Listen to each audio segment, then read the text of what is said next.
السلام علیکم ورحمۃ اللہ وبرکاتہ۔ میں آپ کے ساتھ پروفٹ سیریز شیئر کروں گی۔ ان سیریز میں ہم سب نبیوں کے واقعات آپ تک شیئر کریں گے۔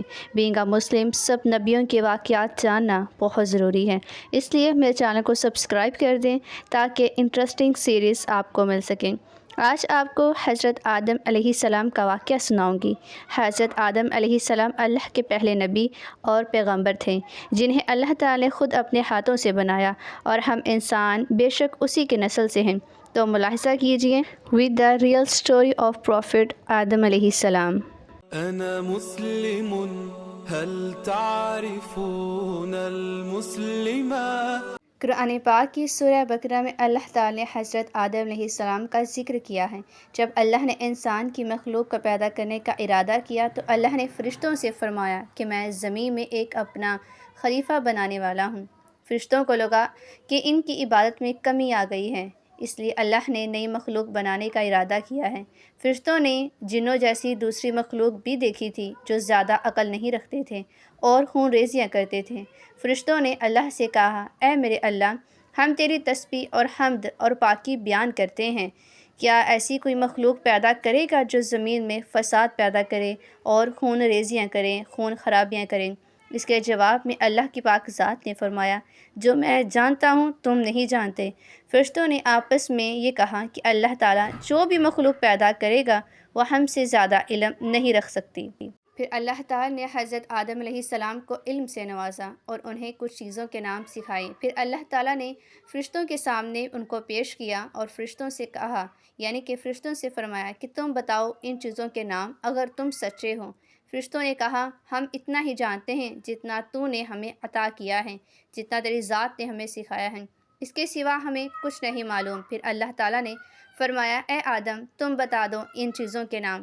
جب حضرت آدم علیہ السلام نے ان چیزوں کے نام بتا دیے تو اللہ پاک نے فرمایا، میں نہیں کہتا تھا کہ میں آسمانوں اور زمین کی پوشیدہ چیزوں کو جانتا ہوں۔ پھر اللہ پاک نے فرشتوں سے فرمایا کہ تم حضرت آدم علیہ السلام کو سجدہ کرو، تو وہ سب سجدے میں گر پڑے مگر شیطان نے سجدہ نہیں کیا۔ تو اللہ پاک نے فرمایا، اے ابلیس تجھے کیا ہو گیا ہے کہ سجدہ کرنے والوں کے ساتھ شریک نہ ہوا؟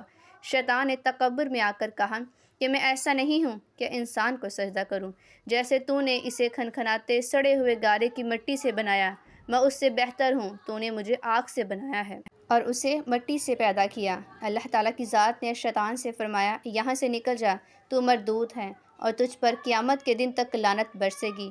شیطان نے کہا، مجھے قیامت تک مہلت دو۔ اللہ پاک نے فرمایا، جا تجھ کو مہلت دی۔ شیطان نے اللہ سے کہا کہ تو نے مجھے گمراہ کیا، میں قسم کھاتا ہوں کہ میں انسان کی سیدھی راہ پر بیٹھوں گا، پھر میں ان پر حملہ کروں گا، ان کے آگے سے بھی، پیچھے سے بھی، دائیں سے بھی اور بائیں سے بھی، اور ان میں سے اکثر کو تو شکر گزار نہیں پائے گا۔ اللہ پاک کی پاک ذات نے فرمایا، تو یہاں سے نکل جا ذلیل و خوار، جو ان میں سے تیرا کہنا مانے گا تو میں ضرور تم سب سے جہنم کو بھر دوں گا، بے شک میرے بعض بندوں پر تیرا ذرا قابو نہ چلے گا۔ جنت کی تمام نعمتوں کے باوجود حضرت آدم علیہ السلام وہاں جنت میں اکیلا محسوس کرتے تھے۔ پھر اللہ پاک کی پاک ذات نے حضرت حوا علیہ السلام کو بنایا تاکہ حضرت آدم علیہ السلام ان سے سکون پا سکیں۔ اللہ پاک نے فرمایا، اے آدم علیہ السلام، تم اور تمہاری بیوی جنت میں رہو، پھر جہاں سے جس جگہ سے تم چاہو تم کھا سکتے ہو، لیکن اس درخت کے پاس مت جانا ورنہ تم ظالموں میں سے ہو جاؤ گے۔ پھر شیطان نے ان دونوں کے دلوں میں وسوسہ ڈالا اور کہنے لگا، تیرے رب نے تم دونوں کو اس درخت سے اس لیے منع کیا تھا کہ تم کہیں فرشتے نہ بن جاؤ، یا کہیں اس لیے کہ ہمیشہ زندہ رہنے والوں میں سے نہ ہو جاؤ۔ اور شیطان نے قسمیں تک کھا لی کہ وہ ان کا خیر خواہ ہے، بس مردود نے دھوکہ دے کر ان کو درخت کی طرف کھینچ لیا۔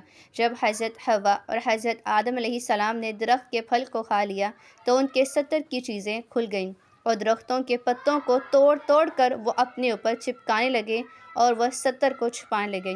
پھر اللہ تعالیٰ نے ان کو پکارا اور فرمایا کہ میں تم دونوں کو اس درخت سے قریب جانے سے نہ روک چکا تھا اور یہ نہ کہہ چکا تھا کہ شیطان تمہارا کھلا دشمن ہے۔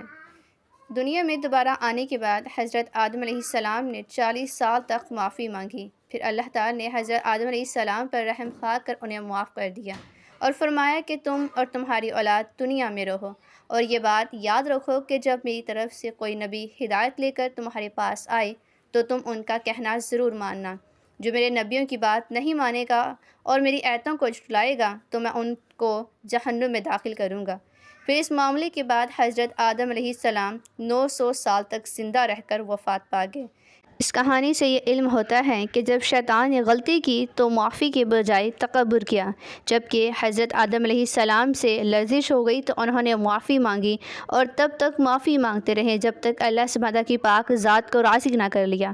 حضرت آدم علیہ السلام کی سنت یہ ہے کہ انسان سے جب غلطی ہو تو اللہ سے معافی مانگے اور سجدہ ریز ہو جائے جب تک اللہ سبحانہ کی ذات راضی نہ ہو جائے۔